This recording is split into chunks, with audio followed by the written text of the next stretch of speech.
વડતાલ ધામમાં સ્વામિનારાયણ મંદિરનો દ્વિશતાબ્દી મહોત્સવ જે છે તે યોજાઈ રહ્યો છે અને 17 જેટલા દેશોમાંથી એનઆરઆઈસ પણ આ મહોત્સવમાં ભાગ લેવા માટે ઉપસ્થિત રહ્યા છે. વિવેક સ્વાગત સ્વામીજી આપણી સાથે છે, તેઓ પાસેથી જાણીશું. સ્વામીજી, જે મહોત્સવ ઉજવાઈ રહ્યો છે, કઈ રીતની વ્યવસ્થા અને ખાસ કરીને અલગ અલગ દેશમાંથી જે એનઆરઆઈસ આવી રહ્યા છે, કયા કયા દેશમાંથી આવ્યા છે અને એમના માટે કઈ રીતની વ્યવસ્થા છે? આજે શ્રી લક્ષ્મણ દેવ દ્વિશતાબ્દી મહોત્સવ અંતર્ગત પૂજ્ય આચાર્ય મહારાજ શ્રી દેશ પ્રદેશની અંદર જઈને બધાને ખૂબ ભક્તોને ભાવથી આમંત્રણ પાઠવ્યું છે. ત્યારે Australia, London, America, Canada, Hong Kong, New Zealand, Singapore જેવા અનેક દેશોમાંથી આજે 7,000થી 7,500 લોકો એનઆરઆઈ અહીંયા મહોત્સવમાં ભાગ લેવા માટે આવ્યા છે. અને આ બધાએ જે એનઆરઆઈ લોકો ભક્તો છે એ સ્વામિનારાયણ ભગવાનના સંતોના દ્વારા કથા વાર્તાના માધ્યમથી સત્સંગના ખૂબ પીયુષ પીધા છે. ત્યારે એમના માટે ટેન્ટ સિટીની વ્યવસ્થા કરેલી છે. એ ટેન્ટની અંદર રોકાઈ પોતે આ મહોત્સવનો લાભ લઈ રહ્યા છે. જે એનઆરઆઈસ આવી રહ્યા છે એમનું રજિસ્ટ્રેશન કઈ રીતે કરવામાં આવે છે અને એમને પછી જે ટેન્ટ સિટીમાં રૂમો જે ફાળવવામાં આવે છે એ કઈ રીતની વ્યવસ્થા છે? અહીંયા અમે એક વેલકમ ડેસ્ક બનાવેલું છે. જ્યારે એ લોકો બધા એનઆરઆઈ લોકો માટે એક પોર્ટલ ઓપન કરેલું, એ ઓનલાઈન આખું ચેકિન થઈ જાય પછી જ્યારે અહીંયા આવે ત્યારે એને અહીંથી ટેન્ટ ફાળવવામાં આવતો હોય છે. અને ત્યાં પણ ખૂબ સુંદર મજાની વ્યવસ્થાઓ તૈયાર કરેલી છે જે એનઆરઆઈને કમ્ફર્ટેબલ રહે એવી. સ્વામીજી, 15 તારીખ સુધી આ જે મહોત્સવ ચાલવાનો છે, લાખો હરિભક્તો જે છે રોજે રોજ અહીંયા જે ઉપસ્થિત રહી રહ્યા છે, તેઓ માટે કઈ રીતની વ્યવસ્થા છે, ખાસ કરીને અને ભોજનની કઈ રીતની વ્યવસ્થા છે? ખાસ કરીને આટલો મહામહોત્સવ ચાલી રહ્યો છે ત્યારે લાખો લોકોની સંખ્યા આ કથા વાર્તા સાંભળવા, પ્રદર્શન જોવા માટે ઉમટી રહ્યું છે. ત્યારે જેને જેવી રુચિ હોય એવી રીતના દરેક ક્ષેત્રની અંદર આ સંસ્થા દ્વારા ધ્યાન રાખવામાં આવ્યું છે. જેમને ગૌ પ્રેમ હોય તે ગૌ પ્રદર્શની જોઈ શકે, યજ્ઞમાં પ્રેમ હોય તો યજ્ઞમાં બેસે, મંત્ર લેખનમાં પ્રેમ હોય તો મંત્ર લેખન કરે. આવી રીતના અલગ અલગ પ્રદર્શન છે, મંત્ર લેખન છે, અખંડ ધૂન છે, યજ્ઞ છે, જે આવું દરેક થીમ તૈયાર કરી છે. ત્યારે દરેક લોકો અલગ અલગ જગ્યાએ લાભ લઈ અને અહીંયા ભોજન વ્યવસ્થા પણ એટલી બધી છે. એનઆરઆઈ લોકોની અલગ છે, વીઆઈપીની અલગ છે, મહેમાનોની અલગ છે, બીજા ભક્તોની અલગ છે.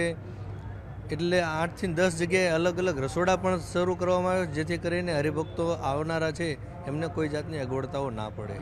15 તારીખ સુધી આ મહોત્સવ ચાલવાનો છે, તો કુલ કેટલા ભક્તો જે છે આ 15 તારીખ સુધીમાં જે છે તે આ આખા મહોત્સવનો લાભ લેશે?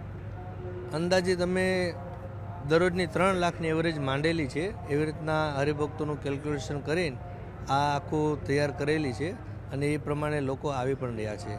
ઓવરઓલ કેટલા એરિયામાં આખો આ મહોત્સવ ઉજવાઈ રહ્યો છે, કેટલા પ્રદર્શન છે, કેટલા ડોમ બનાવવામાં આવ્યા છે અને જે અન્ય જે વ્યવસ્થાઓ છે એ શું છે? ખાસ કરીને આ 700 વીઘાની અંદર એટલે 350 એકરની અંદર આ આખો ઉત્સવ પથરાયેલો છે. અને અલગ અલગ ઘણા બધા ગણી ના શકાય એટલા બધા ડોમો તૈયાર કરવામાં આવ્યા છે, જેમાં અલગ અલગ સુવિધાઓ લોકોને ધ્યાને રાખીને કરવામાં આવેલી છે. કારણ કે વરસાદનો માહોલ પણ હતો, એની અંદર આ પ્રિપેરિંગ કરવું બધું બહુ ચેલેન્જેબલ હતું. ત્યારે પૂર્વ તૈયારીના ભાગરૂપે અલગ અલગ જગ્યાએ તાડપત્રીવાળા ડોમો પણ તૈયાર કરી અને આ બધી તૈયારીઓ કરેલી છે. સ્વામીજી, જે ભક્તો જે આવી રહ્યા છે અને હજુ પણ 15 તારીખ સુધી આવવાના છે, તો તેઓને કોઈ પણ પ્રકારની અગવડ ન પડે તેને લઈને સ્વયંસેવકો પણ રાખવામાં આવ્યા છે. કુલ કેટલા સ્વયંસેવકો આ મહોત્સવમાં કાર્યરત છે? અંદાજિત 22,000 લોકો સ્વયંસેવકો અહીંયા અત્યારે સેવાઓ આપી રહ્યા છે અલગ અલગ ડિપાર્ટમેન્ટની અંદર. માનો ટેન્ટ સિટી છે તો એની અંદર વ્યવસ્થાપક અલગ હોય, પણ ટેન્ટ સિટીના સંડાસ બાથરૂમ સફાઈ કરનારા સ્વયંસેવકો પણ અલગ હોય. કોઈ ઇમરજન્સીની સેવા હોય તો એ પણ અલગ હોય, પીરસવાની સેવાવાળા અલગ હોય, શાકભાજી લેવા જવાની સેવાવાળા અલગ હોય. આવી રીતના કોઈ પણ નાનામાં નાની સેવાથી માંડીને ઇમરજન્સી સુધીની સેવાઓ અહીંયા ઉપલબ્ધ કરવામાં આવેલી છે. અહીંયા મેડિકલ કેમ્પના માધ્યમથી ડૉક્ટરોની પણ 140 જેટલા ડૉક્ટરોની ટીમ રાખેલી છે, જેથી કરીને આટલા બધા લોકોની અંદર કોઈને દુર્ઘટના ના ઘટી જાય અને ડૉક્ટરો કમ્ફર્ટેબલ ઇઝી રીતને મળી જાય. તો આ બધી જ રીતનું ધ્યાન રાખવામાં આવેલું છે. Thank you. વિવેક સ્વાગત સ્વામીજી અત્યારે આપણી સાથે હતા અને ખાસ જે 25 લાખ લોકો જે છે આ મહોત્સવમાં જે છે 15 તારીખ સુધી આ મહોત્સવ ચાલવાનો છે અને અંદાજે 25 લાખ લોકો જ્યારે આ મહોત્સવની મુલાકાત લેવાના હોય ને તેને લઈને કોઈપણ પ્રકારની અગવડ ન પડે તે પ્રકારની તમામ વ્યવસ્થા જે છે તે જે સંચાલકો દ્વારા અને મંદિરના સંતો દ્વારા જે કરવામાં આવી છે. લગભગ અમે 2-3 દિવસ પહેલાં જ આવ્યા હતા અને ખાસું બધું હવે જોયું છે કે ખાસ તો સેવા જે હરિભક્તોએ સેવા કરે છે, ખૂબ રાત અને દિવસ જોયા વગર સેવા કરે છે અને અમને જે ફેસિલિટી મળી છે, જે એનઆરઆઈને ખાસ જે ઓર્ગેનાઇઝ કર્યું છે એ વેરી થોટફુલ પ્લાન કર્યું છે અને ખાસ અત્યારે તો આનંદ આવે છે અને બસ હવે જોઈએ છે, પ્રદર્શન હજુ બાકી છે, હજુ ખાસું બધું જોવાનું બાકી છે, તો ખાસ એની માટે હવે પ્રિપેર કરીશું. કેટલા લોકો આવ્યા છો તમારા ન્યૂજર્સીથી? અમે ન્યૂજર્સી તો ખાસા બધા હરિભક્તો આવ્યા છે. આ વખતે વડતાલ સમુદાયના બધા ખાસા બધા આવ્યા છે, પણ ખાસ તો ફેમિલી સાથે અમે આવ્યા છે. હું અને મારા ઘરવાળા છે એ આવ્યા છે, અમને એમના પણ રિલેટિવ છે એ બધા પણ આવ્યા છે. અમે અમેરિકાથી હું અને મારો દીકરો આવ્યા છીએ ભગવાનના સમયા માટે. દર્શન અને હું ભગવાનનો 200 વર્ષનો અમારા હરિકૃષ્ણ મહારાજનો સમયો છે અને અમને બહુ જ આનંદ છે. કેવી વ્યવસ્થા છે? ખાસ કરીને તમે બધા જે આવ્યા છો રહેવાની અને વ્યવસ્થા કરવામાં આવી છે તમારા માટે અને પ્રદર્શન તમે નિહાળી રહ્યા છો, કેવું? હા, એટલે અમે એટલે હજુ હવે શરૂઆત કરીએ છીએ. આજે આવ્યા અને ગઈકાલે આવ્યા એકચ્યુઅલી, અને ભગવાનની કૃપાથી અને સંતોના અનુરાગથી વ્યવસ્થા થઈ ગયેલી છે.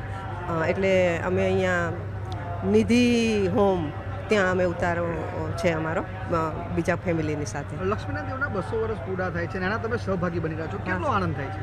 અતિશય, પૂછવાની વાત જ નહીં, અતિશય આનંદ. ભગવાનનો એક જન્મદિવસ વખતે અમે આવ્યા હતા અને એ જે ભીડો અને માહોલ હતો એને પછી ભગવાને અને ભુજના સમયા પછી પ્રેરણા ખૂબ કરી. સંતોએ ભક્તોએ ખૂબ પ્રેરણા કરી કે હવે સમયા જ કરવા. એટલે અમને અતિશય આનંદ છે. અત્યારે મારા રૂવાડા ઊભા થઈ જાય છે, એટલે મારે કહી શકવાનું કે વર્ણન કરવાનું કોઈ પેલું એ રહેતું નથી એમ.